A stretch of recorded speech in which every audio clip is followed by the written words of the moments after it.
I mean, that's the kind of argument. Well, that is the argument of people that really don't understand what the issue of racism is. They don't really understand it at all. They just think, it's people just whining and whinging, being oversensitive or whatever. But when you've had to suffer it like I had to as a footballer from the age of 17 for 3 or 4 years. So well, you know, examples are you arrive at a stadium, and at this time I was one of 4 or 5 black footballers in the entire country. Now there's a black footballer playing pretty much in every club. So you'd travel around the country to play games, and literally the moment you stepped off the bus, there'd be somebody there who would pick up on the fact that you're a different colour to the other players.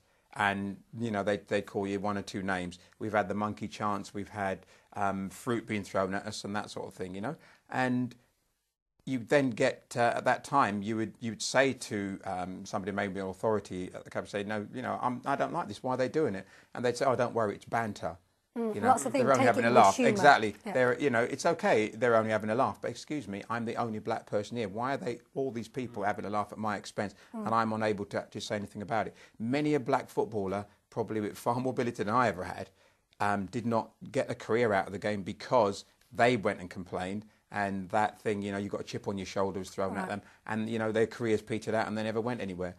This is the reason why you have to stand up for it. And if you went through it like I did, and 1 or 2 other players that went through it at that young age, that's the reason why we don't want anybody else to go through it, because we know how much it still hurts. We have a little example we say to the kids when we go to school. Sticks and stones will break my bones, but names will never hurt me. And we ask the kids, you know, and they say, yeah, no, sticks and stones, you know, but names are fine. Okay, fine. So think of a little incident. You've fallen over and banged your knee, you've bruised your knee. The pain is there, but then the pain goes away as it heals. And really, you can't even remember the pain. But you think of when somebody has bullied you and said certain things to you that really hurt. Even now you start to think about it, and you can still feel it in here every time. And so that's the reason why you shouldn't do it, because it stays with you forever. And psychologically, if you can't then discuss this with anybody, it causes you a major problem throughout your life. If I can just come on to the different forms of racism. We saw there people referring to people's race and colour, but on the video we also heard about Muslim players now having the words bomber being chanted at them. And Murad, I know you've been also campaigning around anti-Semitic issues because people are still chanting phrases which are offensive and hurtful to Jewish people. So if I can move it on to that. I'm amazed. I mean, don't think, you know, racism from terrorists has been dealt with or finished with. It's still there and ever present, and it just needs an incident or two to spark it. And for example, you know, the kind of treatment Luther has had to endure actually continued into the early 90s. I can remember Paul Ince's reception at Upton Park, the bananas. Okay, there was a localised issue there, but they showed their hatred of him in terms of his colour, and I just think that's not acceptable. More recently, it was only about 2 years ago, I found myself as a guest at Stamford Bridge watching a game between Chelsea and Blackburn Rovers, and it was pointed out there was all this anti-Semitic chanting aimed at Blackburn. Now, I, for the life of me, could not understand who this was targeted at and at what. I did subsequently chase the club up. At first, they ignored it. It was only when I got the Jewish Chronicle on board that they began taking it seriously. And yes, they have taken measures, or at least made announcements to say this is unacceptable. The bizarre thing about it was that it was coming from one of the more exclusive bits of Chelsea's ground. But what possibly was justification? And the fact that the club said, oh, it's not really referring to a race, when they were using words which are normally associated with an offensive way to talk about Jewish people. How could they even say that that was not the case? Well, I found it extraordinary. I mean, at first I was dealing with the security people, and I think that they were being very defensive, clearly. Once it became an issue in the media context, that's when they got the rest of the setup involved, and thankfully that they have done things. I mean, it just makes a mockery of, you know, we can have a very sophisticated discussion of, you know, who are Semitic people, you know. the Arabs and the Palestinians are as well, which is often forgotten.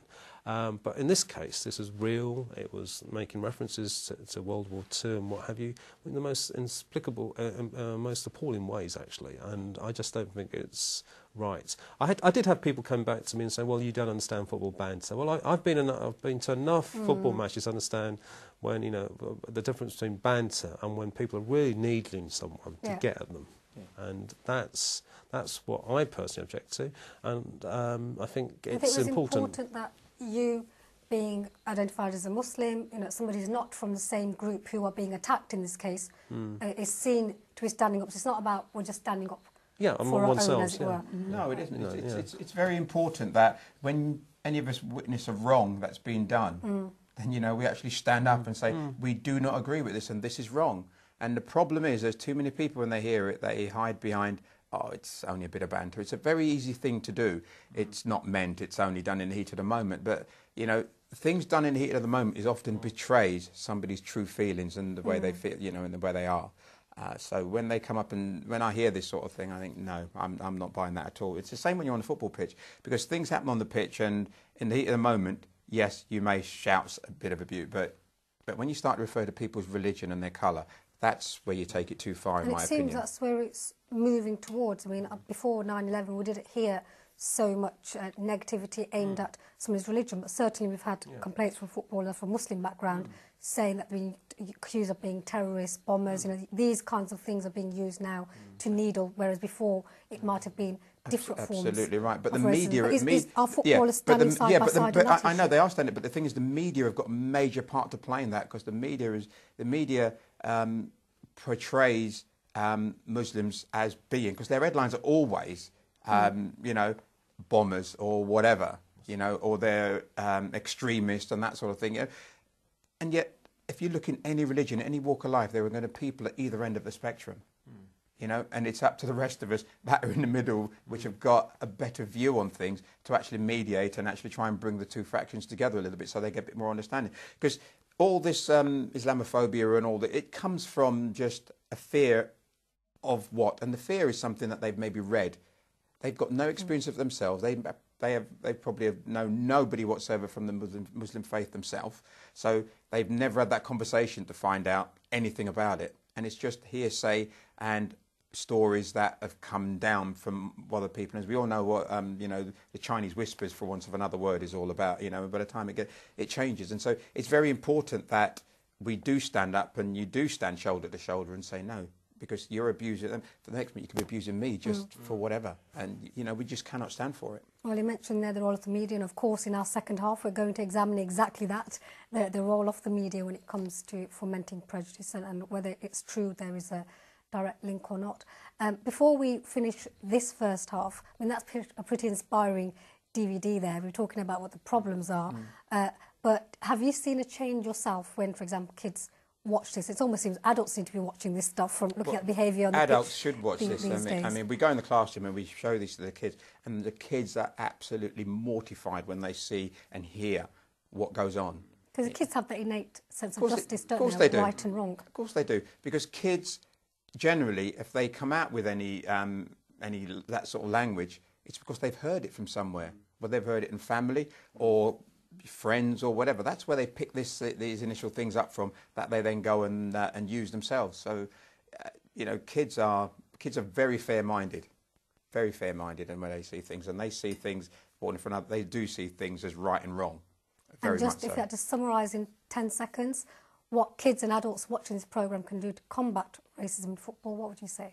Well, I think if you're going to combat it, what you need to do is, when you hear it, you stand up and you support the people that have been abused, and you stand with them and say, I don't agree, you should not say this, and we're against you if you're going to be that way. Well, on that positive and firm note, we take an end to our part one. Do join us for part two, and thank you so much to both our guests, to Murad, and incessant anti-racist campaign, and of course to Luther, an inspirational footballer both on and off the pitch.